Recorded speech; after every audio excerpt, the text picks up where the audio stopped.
My name is David Swanson. I am a co-founder of World Beyond War and the executive director of World Beyond War.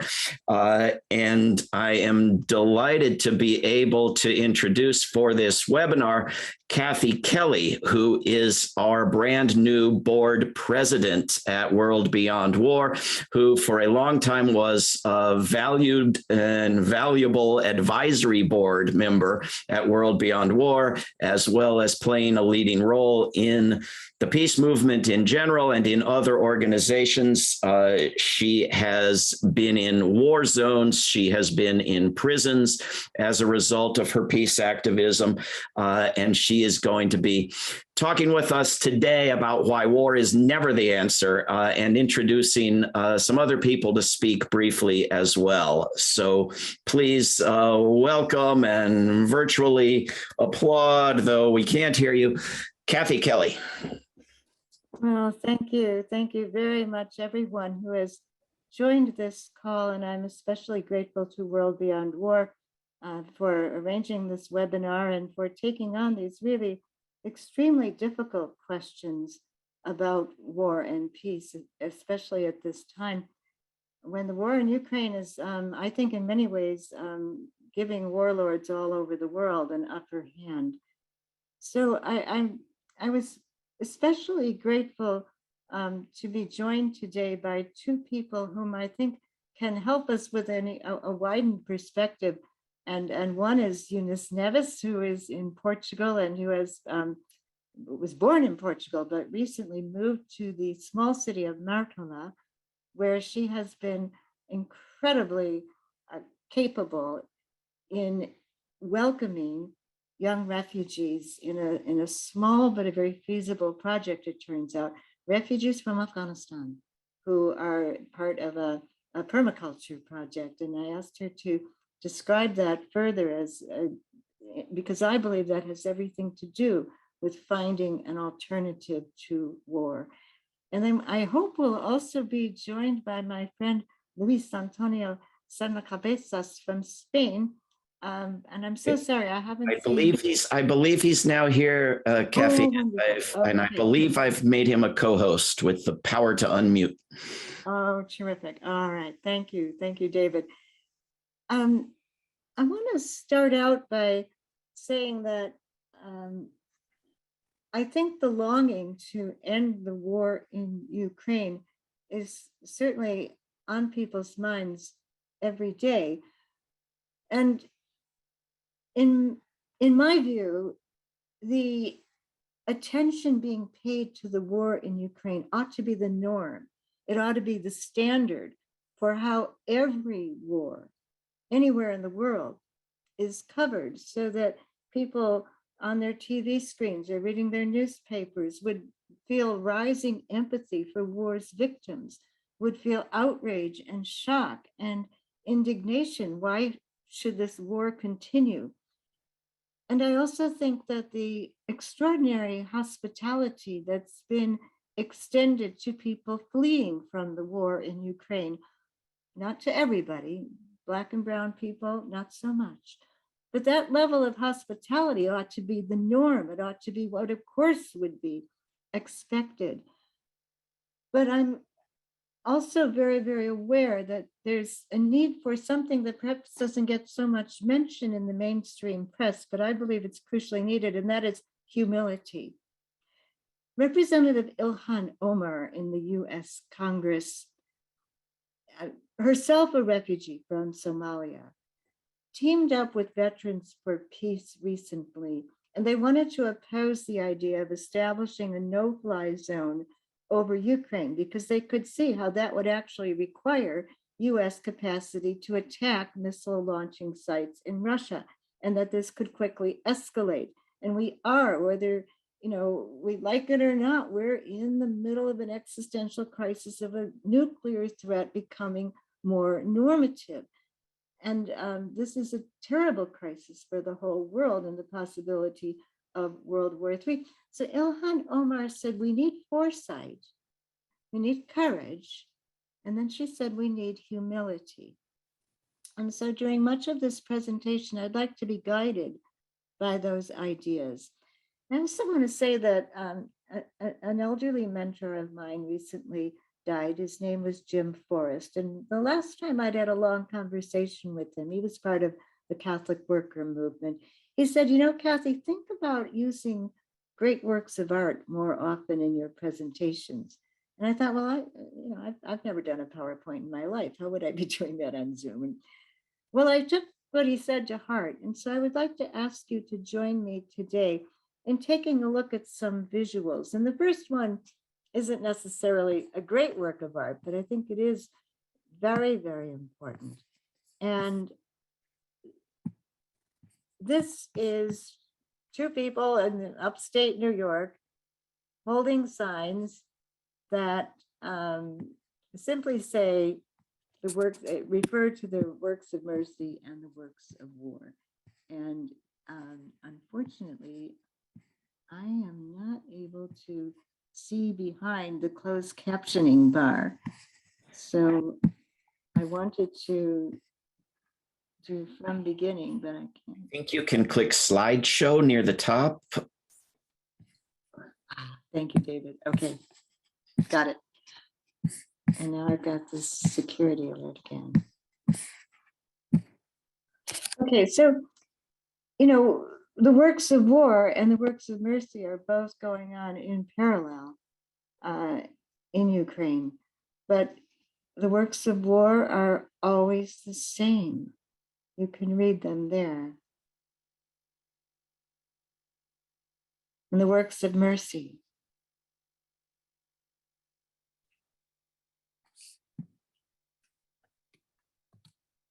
So the next artwork that I'd like to look at is a very famous masterpiece.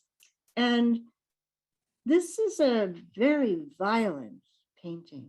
It's chaotic and violent and was deliberately painted to display the chaos of soldiers arriving in a small village on horseback. And because they're on horseback, they have the upper hand, an upper hand as great as the aerial advantage that major military forces have today.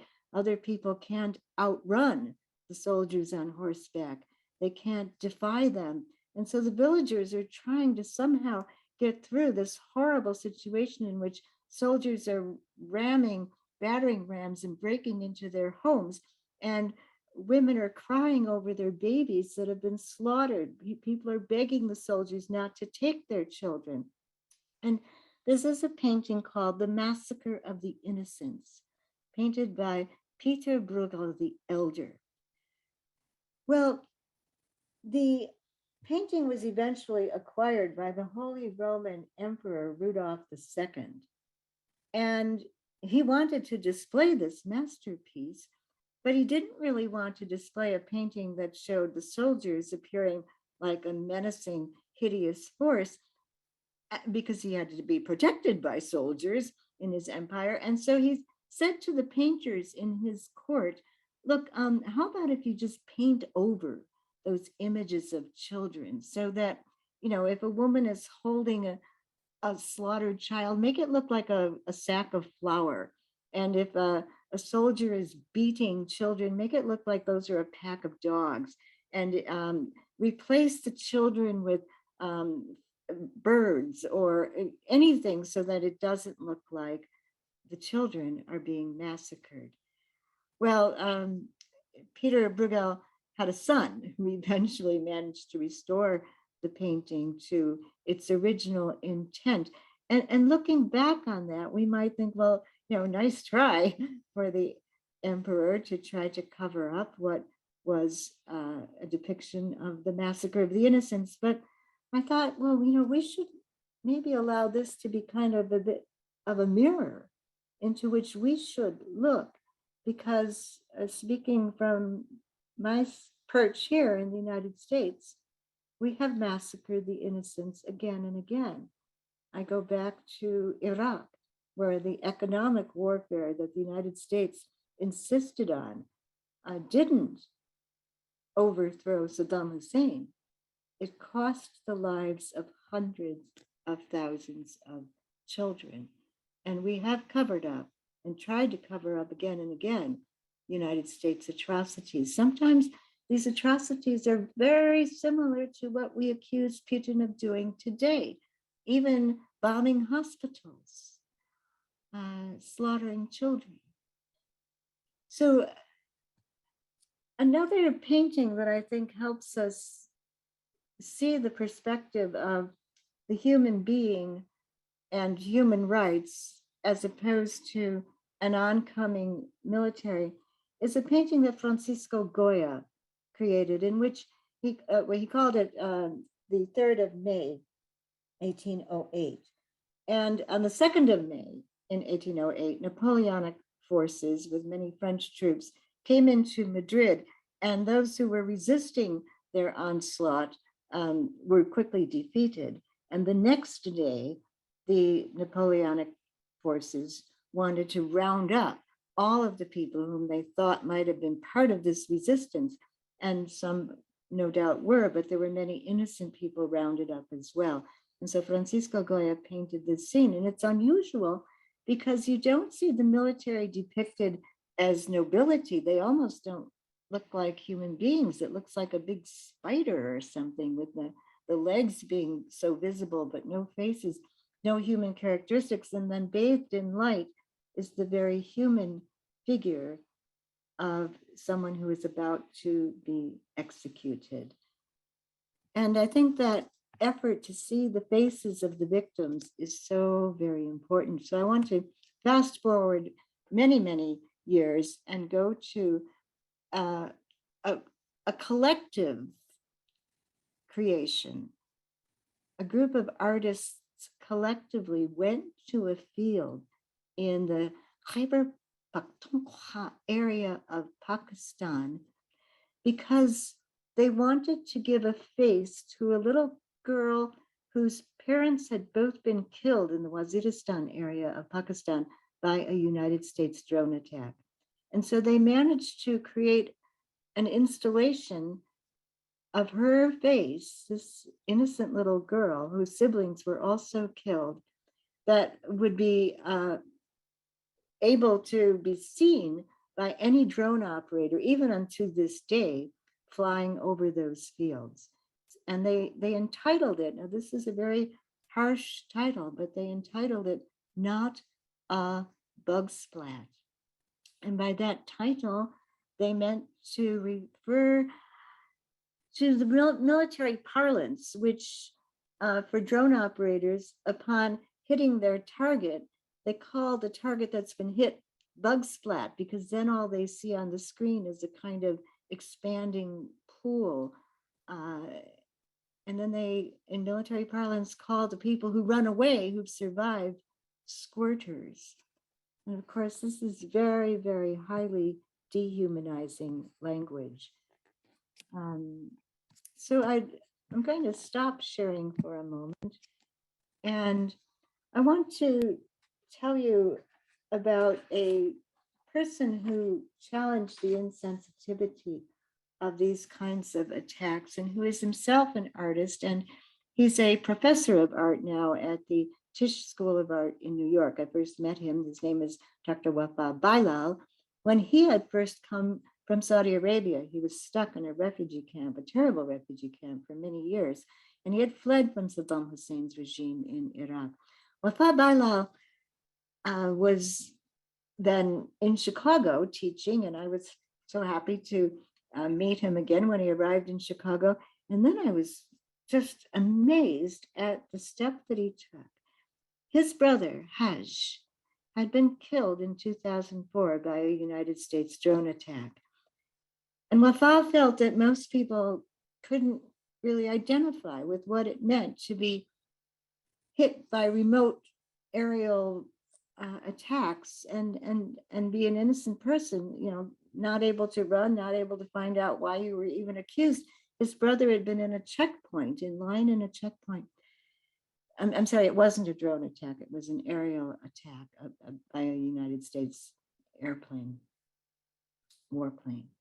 So Wafa Bailal rented out a cubicle in a gallery on the south side of Chicago, and he installed himself in the cubicle and a paint gun.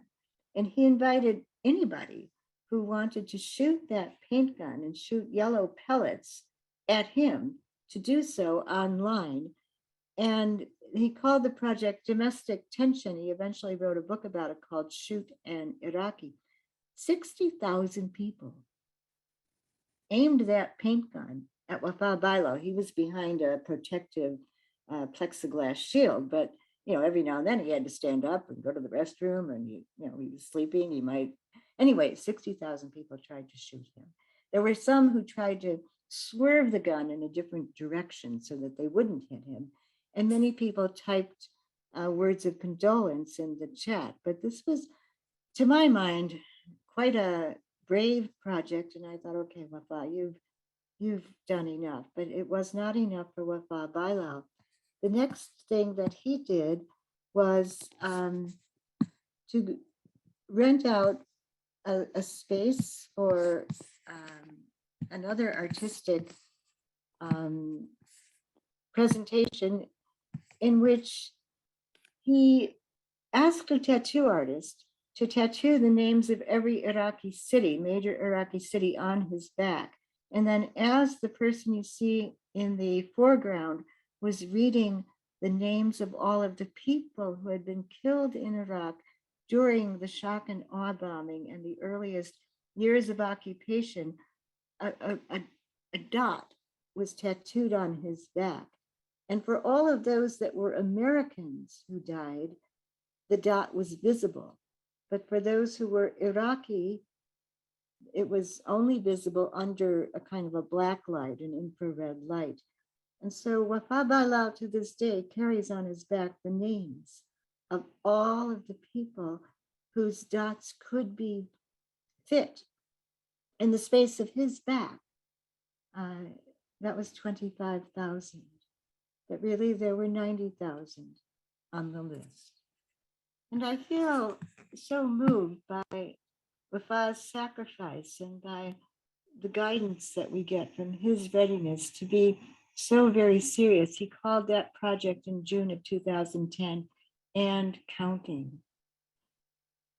But I'd also like to say that there was more coverage in the 2 weeks of the evacuation of United States troops and a large number of Afghans from Afghanistan than there had been over the 20 years of that war.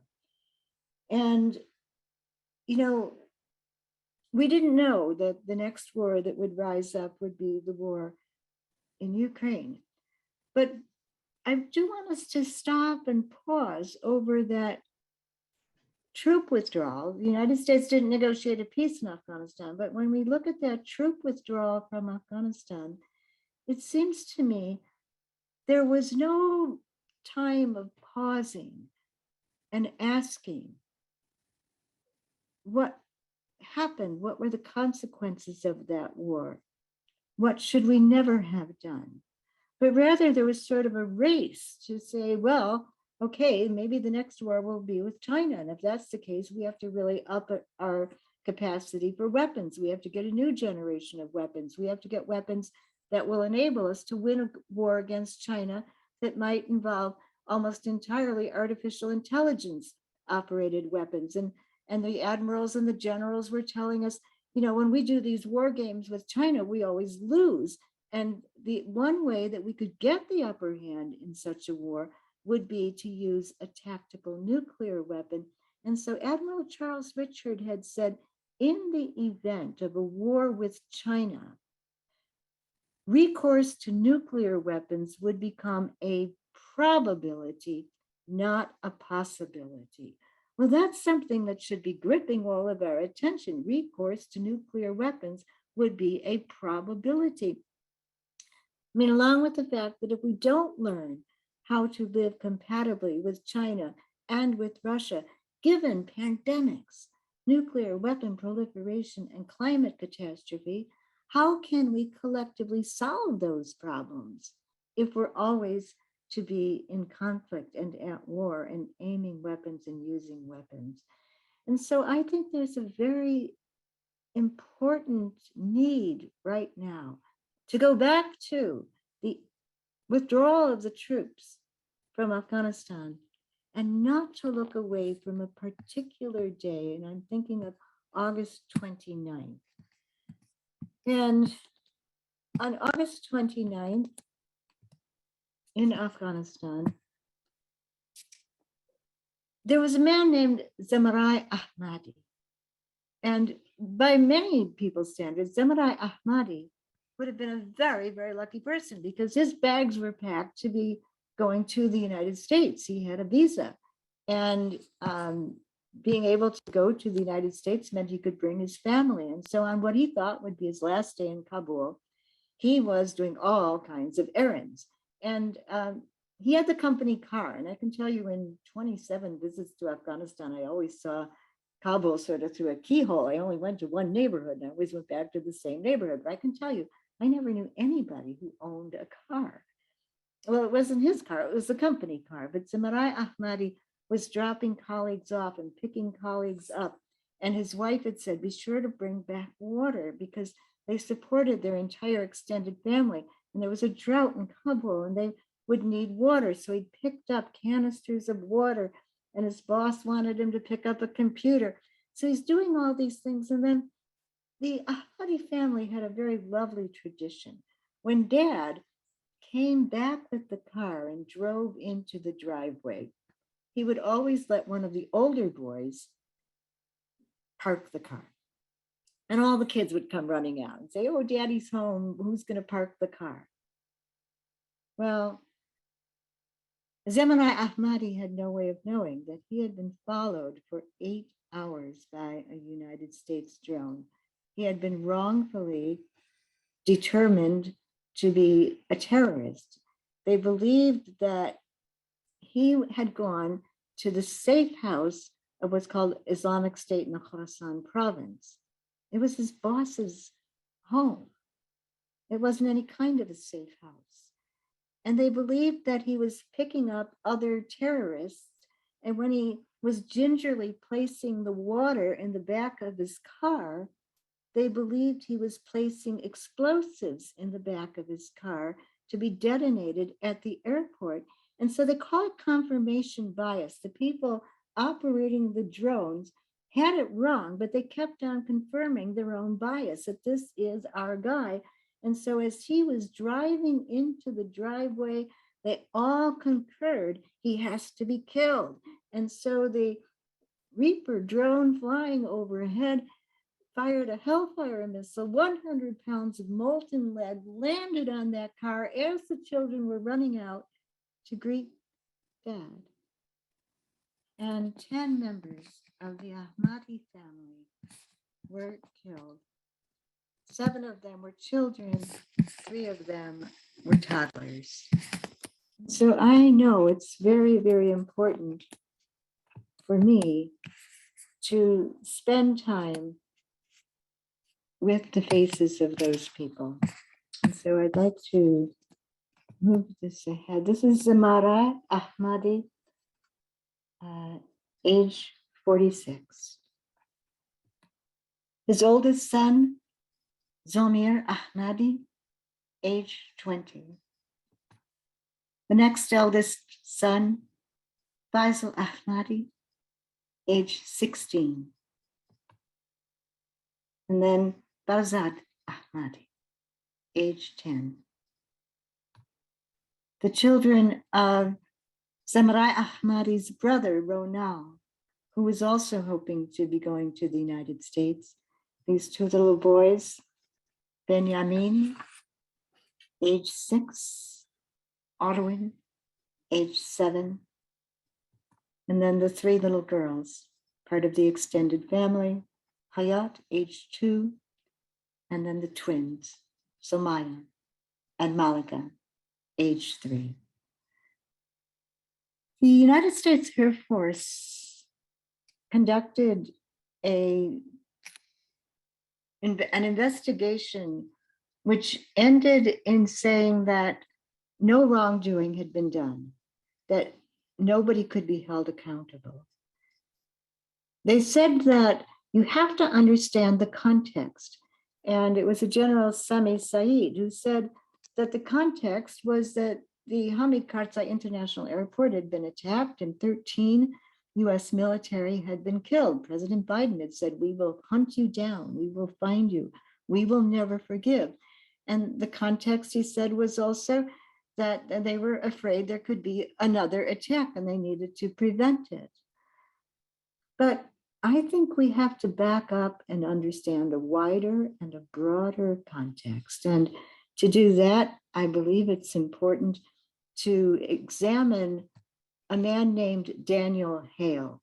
And his image is being projected in this slide on a Washington, D.C. building. And you notice beneath it, it says, "Pardon Daniel Hale." Daniel Hale is in prison. He was a drone analyst, and he recognized by reading government documents that 90 to 95% of the time, in a 5-month period particularly, he had the documents to show it, the people who were being killed by drone attacks were the wrong people, either because of faulty intelligence on the ground or because the drone surveillance was misinterpreted and they got it wrong. But he realized that again and again, innocent people were being killed by the kind of remote attacks that he was helping to launch. And so he believed he had a responsibility to educate US people about this reality. And he took the government documents, gave them to Jeremy Scahill, a very talented journalist. And when it was discovered that he had done that, he was accused of crime. He pled guilty because otherwise he would have spent many, many, many years in prison. And he was sentenced in July of 2021 to 4 years in prison. I think we should be thanking Daniel Hale. I think Daniel Hale helped us to understand that, as he said to the judge when he was being sentenced, yes, he stole a piece of paper, but he could do no other because he couldn't continue to steal what was not his, to take the lives of innocent people. And so I certainly feel that we have a responsibility too, to take action and resist the constant reliance on warfare and bloodshed and destruction and carnage. And I think that this painting by my friend Sally Latch helps me to understand the outrage that people enduring warfare experience. And it's almost as though the woman in this painting is stronger than the planes in the background that are dropping the bombs. Now, this outrage is, I believe, the most appropriate response, but I think we also have to recognize that quite often, rather than raising the images of the human beings whose lives are lost, rather than, as people at Creech Air Force Base recently did, trying to stand in the roadway and make this image as clear as possible, they're holding the silhouettes of the people who were killed on August 29th from the Ahmadi family.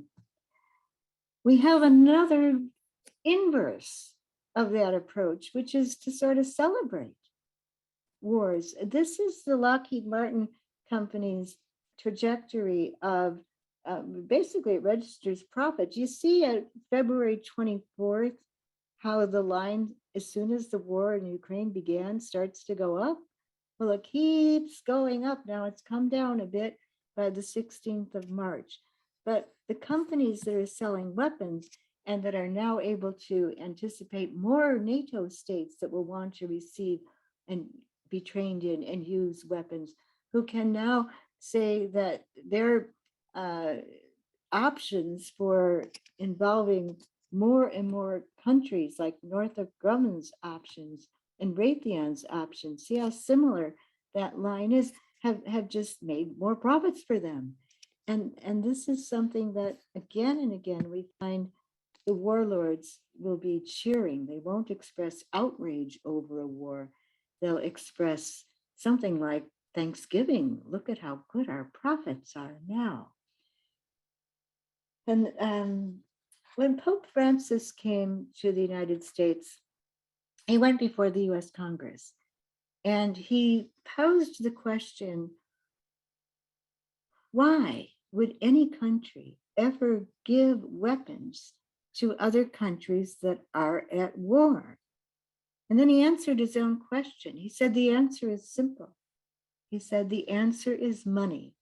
And the money, it is drenched in blood. Albert Camus, at the end of World War II, said, look, we're in history up to our necks. And then he said something that I think was so brave and courageous. He said, I, for my part, am ready to engage in the formidable gamble that words are stronger than weapons. And so I want to uphold the very brave words of Yuri Shelyazhenko. He's on the board for World Beyond War. And, you know, right in the very beginning of this terrible war in Ukraine, he was so brave. He said, you know, we will not find security from the people selling the weapons and making a profit in the West, or from the people in Russia who are waging this war. And he called on people to join him in being a conscientious objector to the war. And I don't believe that is cowardice. I think it's a challenge to all of us. And it's also something that is so very much in keeping with what was intended in the founding of the United Nations. The idea that we must beat our swords into plowshares and our spears into pruning hooks. And I think we also have to humbly try to see how the world appears to the people that the United States is increasingly believing are our enemies, people in Russia, people in China. And Peace News offers this map, which depicts how the world appears to China. And you see so many flags representing United States bases surrounding China. And then if you could please go to the Horn of Africa, to that little tiny thumbprint country, you'll see one flag of China. And that's a military base in Djibouti, across from Yemen. Now, this isn't to say that the Chinese government doesn't have military designs and doesn't want to build up its capacity to dominate many, many areas of the world and essentially steal other people's resources, just like the United States has done. But I think we have to recognize the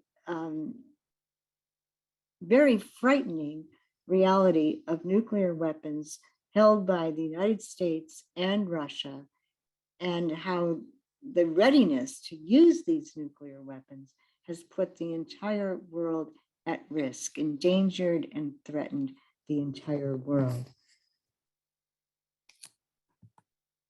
So to be respectful of the words that were part of the United Nations founding, to create a world wherein the threat of war would be eliminated, is something that we haven't come even close to achieving. And I think perhaps given the climate catastrophe that we all face, everywhere on the planet, people are facing this terrible, terrible climate catastrophe. I think it makes sense to allow a non-human being to have the last word in this presentation. So I'd like to ask you to listen to this audio tape very, very carefully. It comes from the 11th minute of the 11th hour of the 11th month of 2018, when finally the industrialized slaughter of World War I came to an end.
And so the sound of birdsong. Well, I want to thank you all for listening to that, and I look forward very much to responses from all of you. I think it would be great if we could first take a break and hear from Liz from New Zealand. And after that, I'd like to welcome Eunice and Luis, and then we'll open up to your thoughts, okay?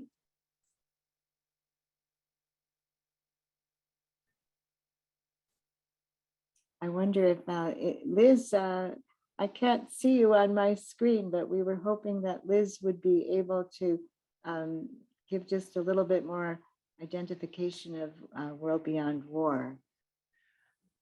I'm trying to make Liz a co-host. I think she may have ceased to be a co-host. Can you unmute, Liz?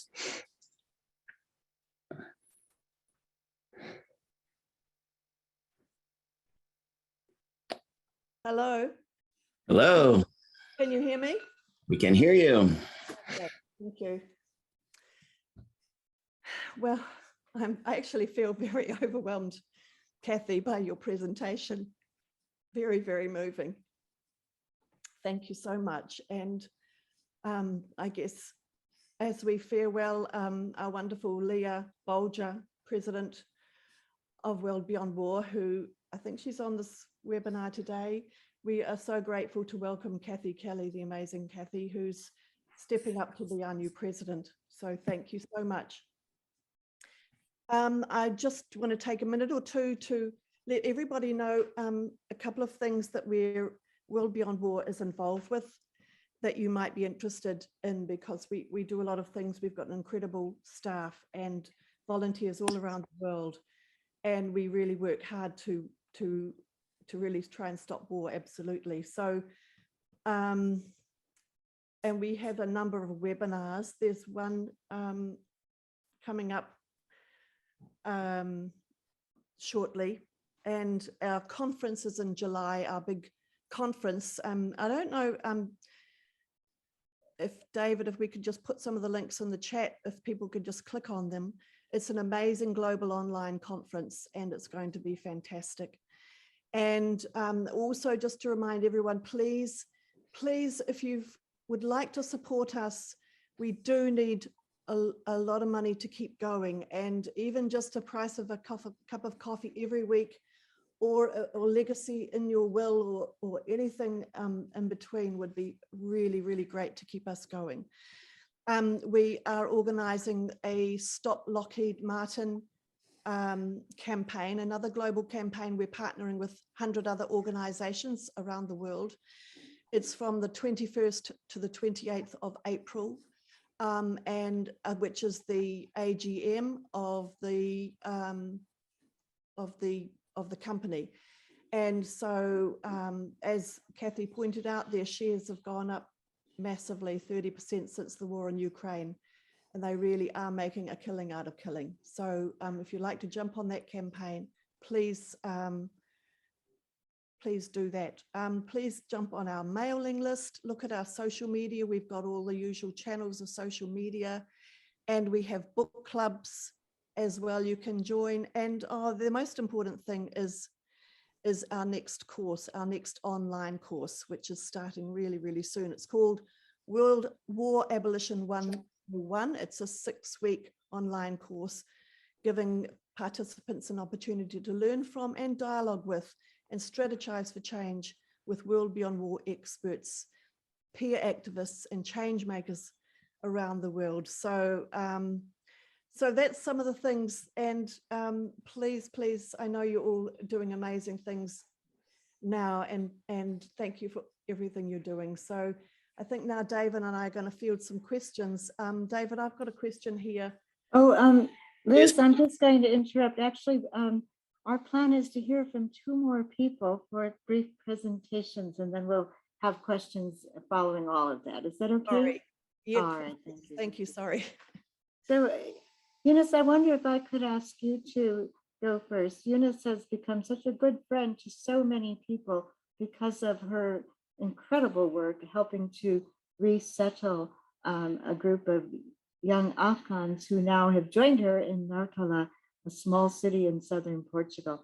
And I think that that idea of welcoming refugees and of giving people ways to take care of the land actually is an important anti-war act as we think about the kinds of resistance to violence and cruelty that we can all become engaged in. So thank you, Eunice, so much for joining us.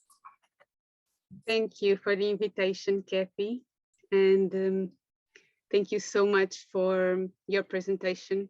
It was very strong. I still have a strong feeling here inside. I just wanted to check. So I have 5 minutes. That right? would be great. Yes. Okay, thank you. So I will share my screen to illustrate part of my share. Can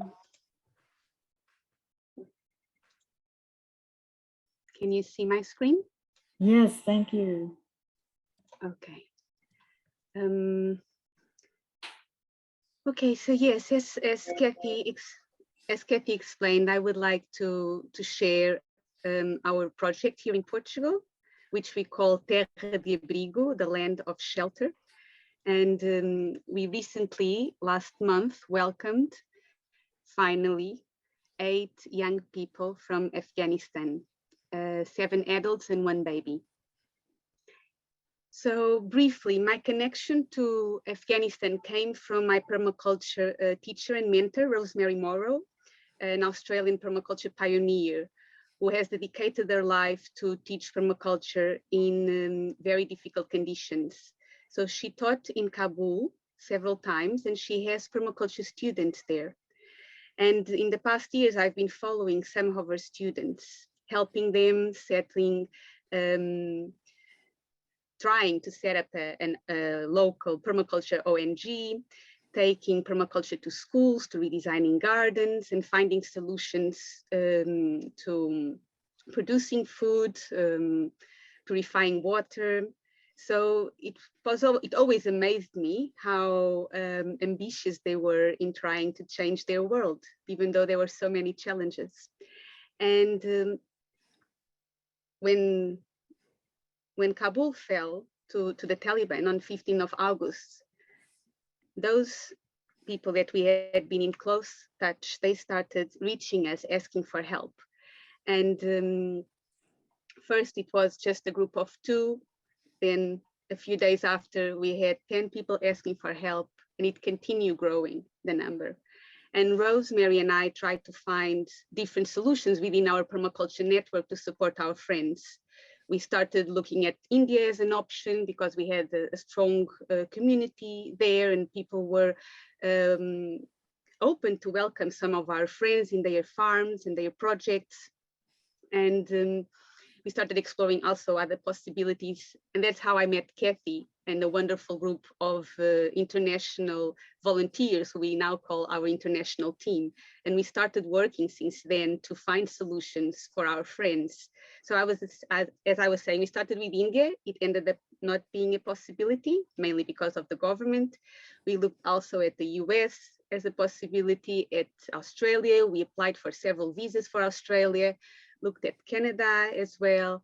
And it was just very hard to find solutions, immediate solutions for our friends who wanted to be evacuated as soon as possible because they were in danger. And to say that the people that have contacted us were in danger because, first of all, they are a minority, ethnic and religious minority, Hazara Shia, and also they were peace activists, and that's how they know Kathy and many other friends. And they were also activists for human rights, for sustainability, regeneration, and therefore they were really in danger. So after many trials of finding solutions, we realized that maybe smaller countries such as mine, such as Portugal, were a better option. And I was fortunate to have come to Mértola, the place where I'm talking to you now, which is a city in the southeast Portugal, and I had met a wonderful association called Terra Sintrópica, who has been doing land regeneration work here. And they have a great program for 1 year to teach people to do regenerative agriculture and to regenerate landscapes, but also social structures and the local economy. And they were interested in receiving a couple, a refugee couple. Well, we had more people than a refugee couple, and after some conversations, they were open to try to help 8 of our friends. And so it started. We started with community awareness. So before our friends came, we had some conversations with the local community, people that had shown interest, the local priest, also local schools, explaining who were our friends and why they were in danger, but also a bit more about them. So here we have one of our friends explaining her dreams and her wishes to come to Portugal and find a safe haven here. We welcomed them at the Lisbon airport. Oh, sorry, I just realized my 5 minutes were very quick. Fine, it's fine. I'll go quickly, sorry. So we welcomed our friends at Lisbon airport in the beginning of March, and we were all very excited and nervous, and it was a very beautiful moment to really welcome them to Portugal. Then we came to Mértola, 3 hours car ride, and this is us arriving at home. So they are all staying in a beautiful home right in the city center. And here on the right, this lady with the brown jacket is the vice president of the town. She came purposely to welcome them to Mértola.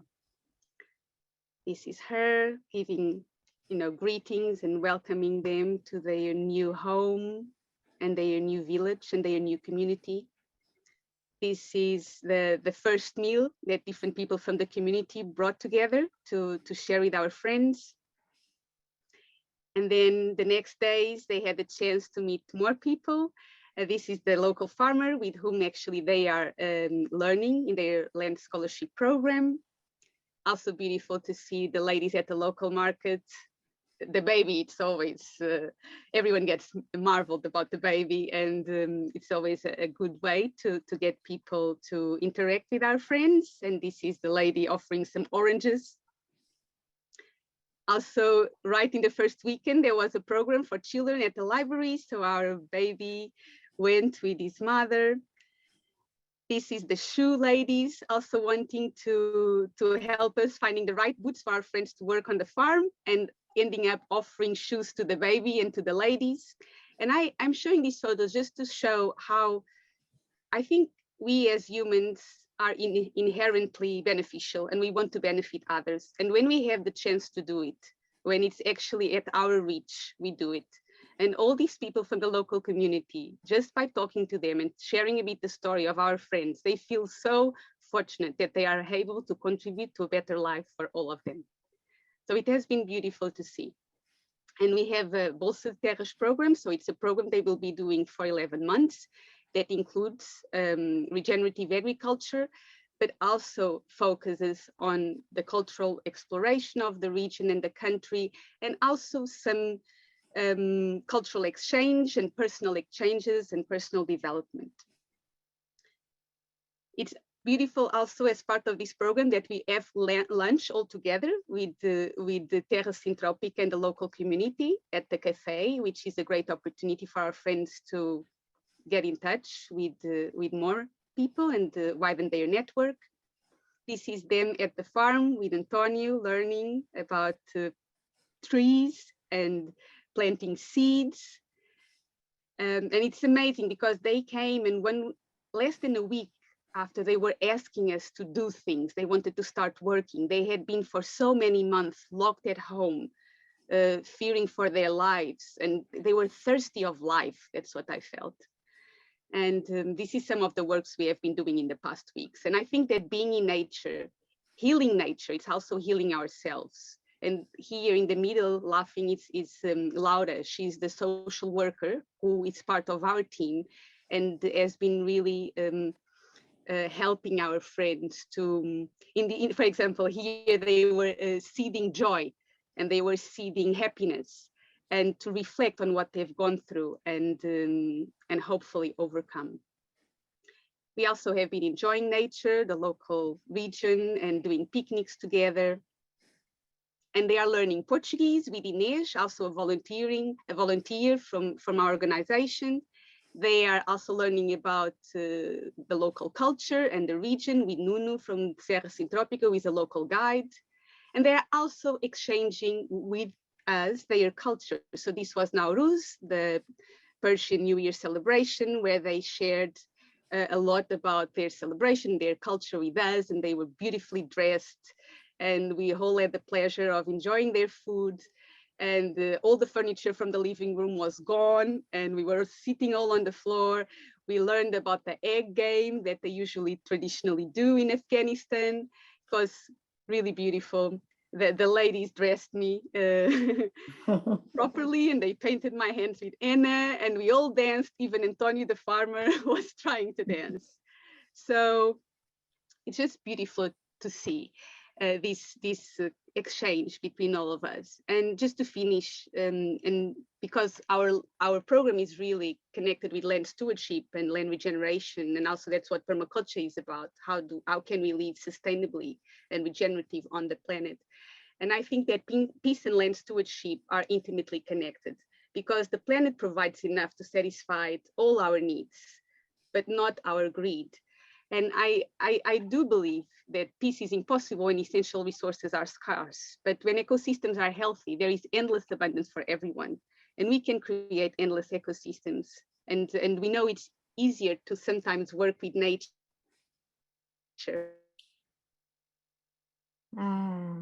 Work between. A mentor of mine says the ecosystem is much easier than the ecosystem.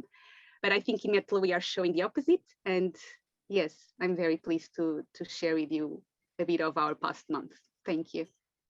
Wow. Thank you, Eunice. Thank you so much. And I look forward to learning more and seeing more. Those were great photos. I think carrying on a similar project, we have Luis and Paula Serna Cabezas, and they're in Spain, and they've been very taken by Catholic worker ideas of having a house of hospitality, but also growing food organically and being a peace community. So I was hoping that we could hear from Luis, just whatever is on your mind, Luis, with regard to the current time of war and peace and the challenges that we all face to try to build a world wherein it's easier to be good. So thank you, Luis, for joining us. And thanks also to your family for freeing you up for this time. Hello to your two little kids too. Thank you very much. Do you hear me okay? Yes. Yes. Thank you very much, Kathy, and all the people here listening. In my case, I'm going to make a little reflection of our context, but not speaking about our work in our collective and our family. But so I started, I think, five minutes, more or less. I am speaking from the city of Santander in the north of Spain, where the famous Santander Bank was born and has its headquarters. The second largest financier of arms in Spain, as well as an investor in nuclear weapons. We don't have nuclear weapons, but we have this bank, for example, and another. The vast majority of Spanish society is not aware of facts like this. We think it is important not to forget to mention that 3 out of 4 weapons would not exist without the support of the bank. I forgot to say, first of all, sorry of my English. You're fine. Likewise, the high complicity and participation of our country in the wars that the world is suffering today is usually unknown. For example, annual records of defense expenses shows that we are the 4th exporter of arms to the conflict in Yemen, a war that is, by the way, subject here to a first level media blockade in our media. And the 7th exporter of arms in the world in the last period, 1420, I think. We also hold the invisible war on our southern border, just 14 kilometers by sea from Morocco, which is cemetery to more than 35,000 drowned by a fortress Europe that legally plunders Africa every day. All this following the guidelines set by NATO. If war is never the answer, what do we think it is the answer? Non-violence. For us, it's a superior form of culture, superior to killing, speculating, getting rich, manipulating, lying, attacking, coercing, etc. A current that crosses history and calls us to fight and commit ourselves with the force of love, justice, and truth. In this way, we understand Gandhian Ahimsa and Satyagraha. And more tangible than these beautiful words, a creative way of being and acting in each decision, which remind us that before making a decision, we must think of the poorest and most crushed person. From our group, we see how the concept of peace is usually confused in our culture, and especially in our country, in our society. Peace is nourished by three main pillars. Pax, that of Roman law, for example, that imposed in Roman Empire, the Mare Nostrum, often with unfair laws and regulation. The Greek eirene, the tranquility, for example, that of the parents when the children are asleep, is my case now, or that of a spa, for example, no? And the Judeo-Christian shalom and Islamic somewhat later, no? We understand shalom as peace plus justice. There is no peace without justice, although sometimes they try to convince us otherwise. And peace with justice from below, from the perspective of the poor. This is really difficult for us. Perhaps it seems easy, but there is an important informative work to do here in Spain, training from the basis. We gather here many people who agree that war is never the answer, and that predisposes us to a high personal and group standards.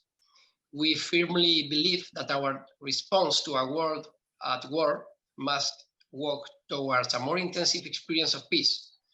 And now, as always, more than ever, it is the time for peace. It is time to generate grassroots alternatives, like you are doing here, thank you very much, from below, as the history of nonviolence reminds us, as the analysis of the success of nonviolent revolutions shows to us. I will only name, for example, two of this experience, no? How the Danes confronted Hitler and the Prague Spring in 1968, when they confronted the USSR. The world beyond war is present every time we flee from the three great evils of our times. We think individualism that destroys us personally, consumerism that destroys the planet, and polarization that destroys our relationships, black and white. The world beyond war is happening when we open the door of our home to the unknown and the unknown, breaking the logic of the invisible war of borders. And we cannot forget, as Philip Berrigan reminds us, that peace will be at least as costly as war. But in the face of the anguish generated by a world at war and the urgency imposed on us to act, nonviolence gives us hope. And we think hope is the virtue of the one who fights.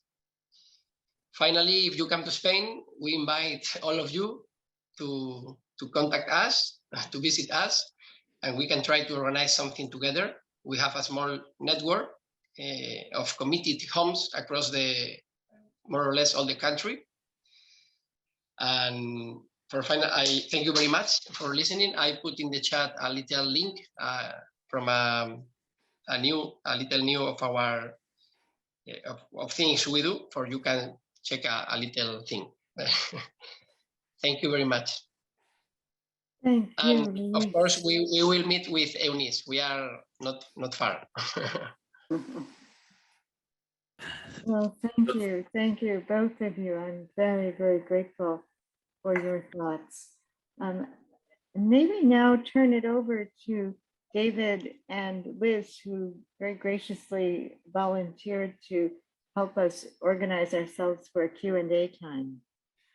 I think what we're going to do, Kathy, and thank you to you and all of these wonderful speakers, is I'll ask one of the several questions that have shown up in the chat, and then Liz Remmerswal, our board member from New Zealand, who's helping out, will call on one of the people who's got a raised hand to ask a question that way. So here's one from the chat. What is a pacifist strategy to end war in Ukraine? What does that look like? What sort of movement within Ukraine and without Ukraine? What can people do? Mm-hmm. Well, thank you to the questioner. I believe that on an approach that looks at, let me say, a traditional war, and I want to set in another set, basically, the geopolitical war. But with regard to the traditional war in which Ukraine is being bombed and invaded, it seems to me that the foremost need is to press for an immediate ceasefire and to use all manner of diplomatic negotiation to reach that point so that the guns stop. And I'm disappointed. I don't believe that my country, the United States, has done near enough to insist on diplomatic negotiated settlement. And it troubles me deeply that the most cynical view of it would be that the United States doesn't mind if more and more Ukrainians are maimed and brutalized and killed and defeated, if in fact this would weaken Russia and in the geopolitical war give the United States an upper hand in a geopolitical war that will go on for a very long time. So in terms of pacifist activism, I can just confess to you that I feel pretty dreadful about being such an armchair activist at this point. In previous times when I believed that pacifists had a responsibility to try to interpose themselves between the warring parties, we went there and we took risks and we lived alongside ordinary people who couldn't escape. And I have not taken any step toward doing that in this case. And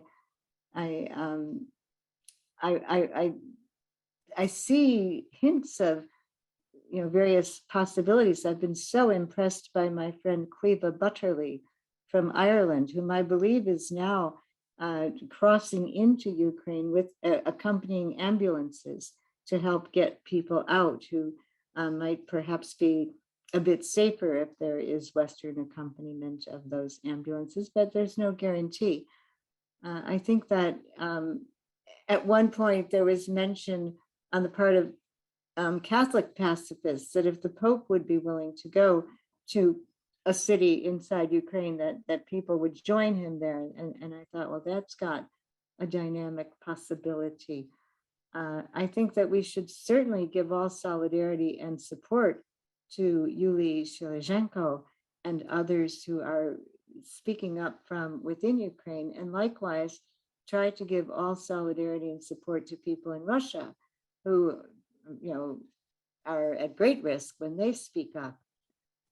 But I don't think by any means the possibilities for nonviolent resistance have been exhausted with regard to the war in Ukraine. But I do believe that people in the United States have a huge responsibility to constantly clamor for elected representatives to influence the president, the State Department, the Pentagon, to pursue serious diplomatic negotiations. And when you negotiate with a so-called enemy, with someone you believe is deplorable, you still have to ask, what are the security needs of the other side? You can't just throw those out the window and say, oh, yes, we're negotiating. We'll negotiate with you when you've got your, readiness to 100% surrender to us. So I think we have to have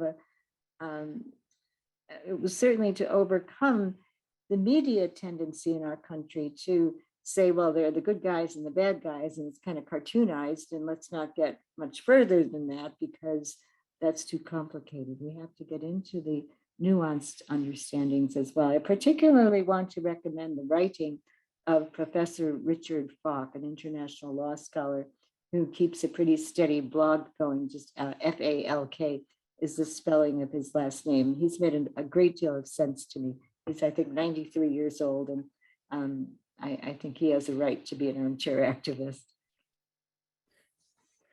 Thank you, Kathy. That's a great answer. And I just want to point out that you've actually, I understand, been arrested 60 times, and 80. you went in. I have to update your Wikipedia page. And we've went into Iraq 26 times during and around the war. So anyway, we will keep you busy, don't worry. Sonia, you have a question. Would you like to unmute, please?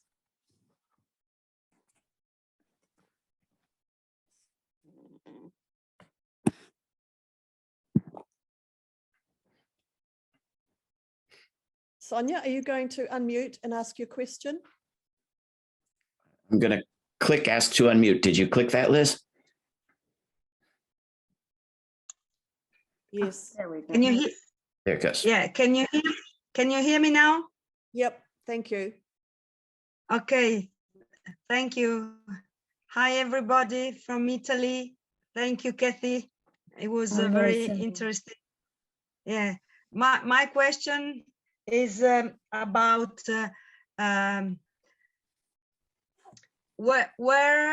how can we actually start an effective path to peace involving more people in the world?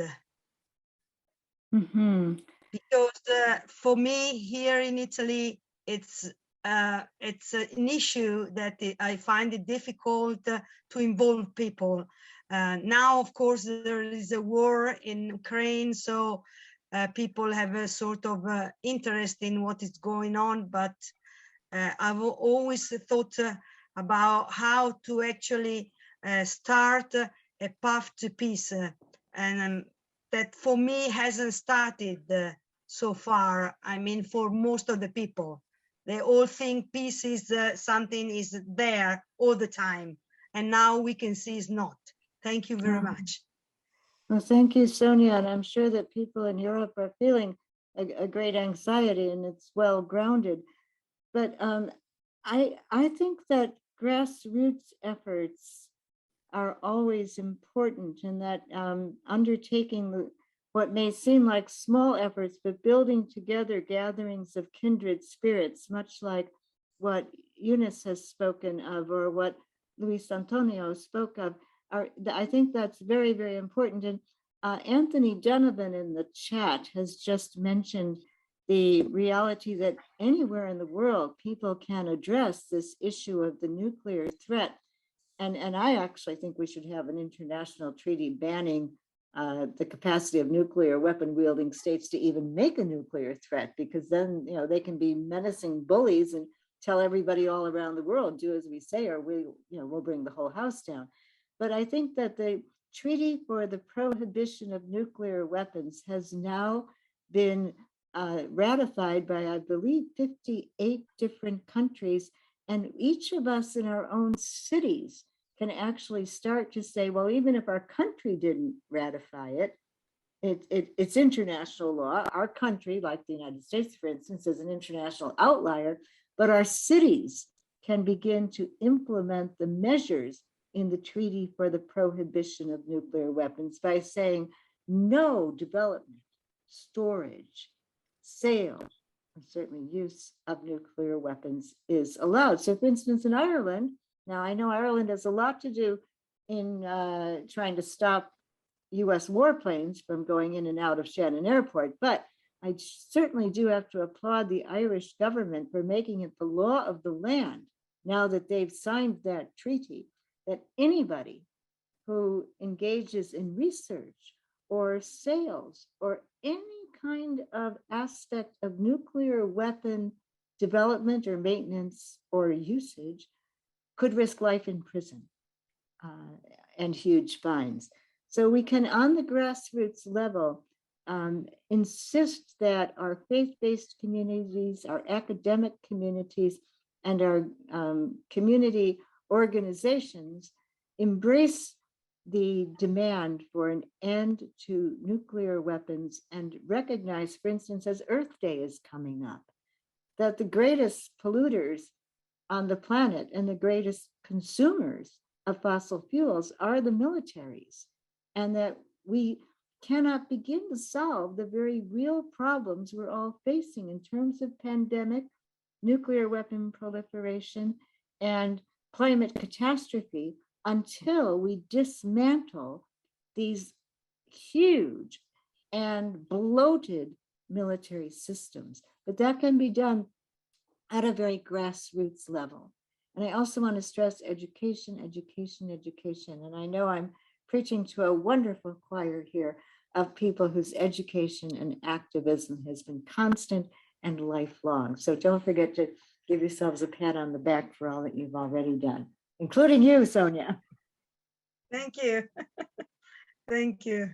Kathy, I would just note that the United Nations Charter does ban threatening war, and dropping nuclear bombs might qualify as war. But I wanted to ask the first question that was put in the chat that I would have never thought to ask, but I think basic humanity requires that you ask. And this, somebody asked, why are the soldiers killing the children? This is about the first painting that you showed, Kathy, and I simply assumed, well, it's war, soldiers kill children. But how would you answer that? Well, it seems to me that whether it's the United States using economic sanctions that primarily killed Iraqi children and didn't cause Saddam Hussein to miss a meal, or it's the soldiers depicted on horseback slaughtering the children in the village, I think it's a message. I think the war makers want to send the message: if you do not subordinate yourselves to turn over your resources to us, if you do not subordinate yourselves as a nation state to serving the national interests of our state, then we'll kill your children. And if you don't believe it, take a look at what happened in Iraq. And the United States has been able to make that message known to countries all throughout the Middle East and the world. People in the United States don't recognize the message because our media didn't tell it to us. Our correspondents didn't go into the hospitals. They didn't meet the mothers who were holding their babies who would never come home with them. And so that doesn't excuse the United States people, but we have been woefully undereducated. And so, yes, we have to recognize we have not yet banned child sacrifice. We practice child sacrifice.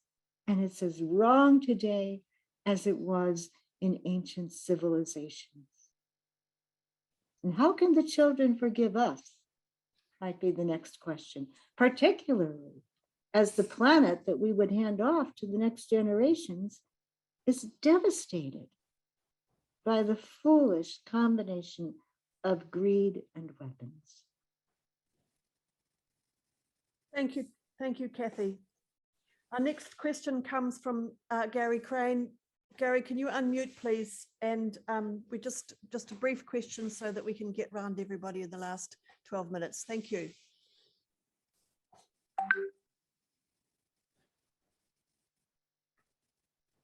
Hi, I had a hard time unmuting. Thank you so much, Kathy. As you know, I've been a fantastic admirer of you for decades. Anyhow, my question, I'm just trying to find it quickly to read. is that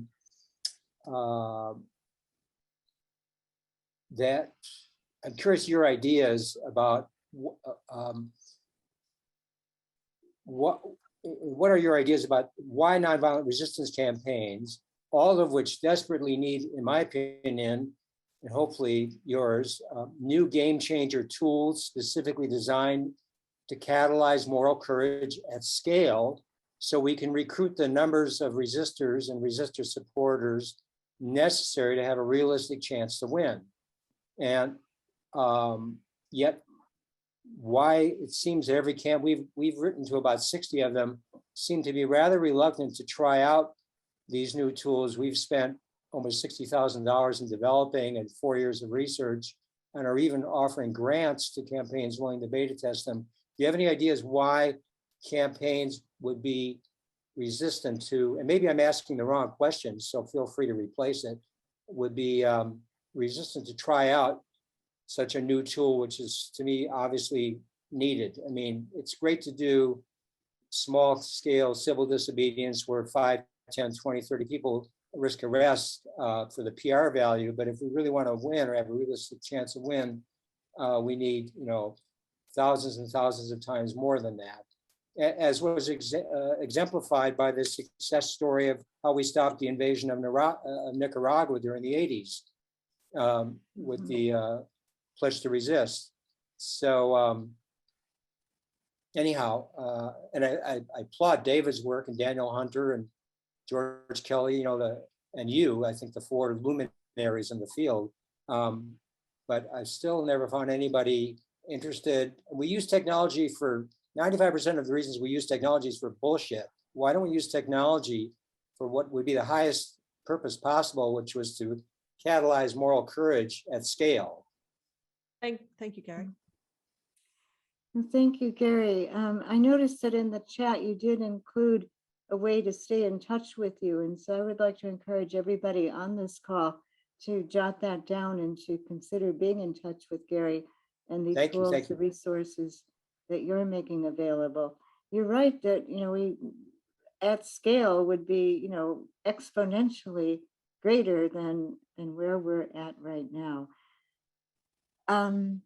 I do want to say, though, it's a good idea at this juncture in our history to follow the young people. That sunrise movement really impresses me. There are young people who are struggling for a planet that will be survivable. And there are also many young people who've, taken to the streets in the Black Lives Matter movement here in the United States, or in some of the campaigns. I'm so excited to see what may happen in Chile with a young activist who's now become the president. So, what Eunice is showing us in terms of the young people's initiative who are with her in Mertola. So I want to say that we've probably never faced a more dangerous time, possibly in human history, because of climate catastrophe. But there are some people with a great deal of skin in the game, and that's the younger generation. So I just want to offer that as an aside, really, to what you've already said so eloquently. Thank you. Thank you. I hope people will look at their chat, because I've written a few of you directly, by the way. Oh, okay. I think we're not quite out of time yet. There's several more questions that have shown up in the chat. One of them, Kathy, was, how do you answer Canadian hero Romeo Dallaire, who was a peacekeeper in Rwanda and wants us to defend unarmed Ukrainian citizens? And I couldn't swear, but I'm pretty sure there's an assumption built into, what means of defending is implied in the question. What do you think? Well, David Ammon Hennessy was a lifelong pacifist, and he said you can't be a vegetarian between meals, and you can't be a pacifist between wars. And I find myself as someone who, I don't want to say I'm an absolute pacifist, but I cannot take a side, one side or another, when people are saying that the answer is in bloodshed and killing and slaughter. I respect Mr. Dallaire very, very much for his desire to protect human lives, but I believe that nonviolence can protect human lives particularly as the weapons are taken out of the toolkit. But if you keep pouring more and more weapons into the situation, I think it's going to prolong and exacerbate the war, and this traditional war of one side invading another side, and there's no way to justify that. But I think prolonging it and then contributing to this larger geopolitical war in a nuclear age is something that we ought never opt for. Yeah, Liz, go ahead. There's a great question here from Amy Blumenschein, who's a climate activist who's appalled at how the current European war also promotes fossil fuel waste and speeds climate chaos. Question is, do we know anything about the involvement of fossil fuel wealth in triggering and promoting this invasion? I have read a little bit about the wealth that could be extracted from the northern Arctic region, and desires on the part of people who like to control, phenomenal fossil fuel wealth, to have control over that region. But I would not be the one who could speak with much more description of that. I would refer people to Bruce Gagnon, who has done quite a lot of research in that regard. Well, obviously, preventing the construction of the Northern Pipeline was a big goal from the U.S. NATO side of things, and successfully and triumphantly announced as having been accomplished. And the replacing of Russian fossil fuels with U.S. fossil fuels, which is underway, was a big, wonderful, goal of U.S. fossil fuel companies, and listening to National Petroleum / National Pentagon Radio this morning, known as NPR in the United States, there was a news story about the new report from the climate scientists and why Congress wasn't doing anything about it. And the response from the interviewee was, well, Congress is too busy figuring out how to use more fossil fuels because of Ukraine. There's a great urgent, immediate need for more fossil fuels, not fewer. So, this is the impact of Ukraine, aside from the general concentration of attention. It's, derailed the entire agenda of reducing fossil fuels and made it patriotic and anti-Vladimir Putin to, heroically flood the earth with more fossil fuels. Thank you, David. Could I just mention also that in that regard, maybe an action we could all think about is voluntarily reducing our own consumption of fossil fuels, and maybe rationing car usage, like maybe fossil fuel free Sundays or car free Sundays. Now, no one ever taught me how to drive a car, so I feel kind of hypocritical even raising that, but bicycles, walking, and definitely questioning our consumption of fossil fuels in passenger plane rides, but also then going after the militaries for being such huge consumers of fossil fuels. Thank you. Yes, much, much huger than all of our cars put together, I'm afraid, in one single airplane. I think Gary's hand just remains up, but I think Liz has put her hand up. Is that right, Liz? Well, there's another question here, David, if we've got time for one more question, from Laura Markowitz.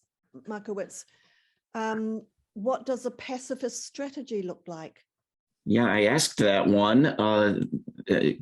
There are a number I haven't asked yet, but Kathy, if you want to speak to that one, or you want to speak to another one, one was, how do we support the drone whistleblower, Mr. Cole, which I took to mean Mr. Hale, but there may be a Mr. Cole I don't know about. Oh, well, Chris Coles is certainly very active in the UK, if that's who's being referred to. And I would encourage people to be in touch with international campaigns to end drone warfare. Chris, I don't have his email offhand, but COLES would be Chris Coles in the UK. Fly Kites Not Drones was one of their brainchild efforts. And then also bankillerdrones.org is a good way to be in touch. But if the idea is to be in touch with Daniel Hale, there's a website, standwithdanielhale.org. And it's certainly fine, I think, to write him a letter, to write to your elected representatives. And, you know, we need to be clear always what he would like people to do. Does he seek a commutation of sentence, a pardon of sentence? So go to Stand with Daniel Hale. And I think that the lawyers who are directly in touch with him will help to keep us updated. But certainly we should thank him for what he did and not see him as a criminal. I guess we should respect everyone's time and say thank you to Eunice and Luis and Liz and especially Kathy. And did you have any closing comments, Kathy? Well, I'm very, very grateful for this opportunity, and I look forward to working together with World Beyond War. And I think it's a really important time for us all to lean in and create as much solidarity as we possibly can. So let's stay in touch with one another. If anybody has further questions that occur to you later, I can put my email in the chat.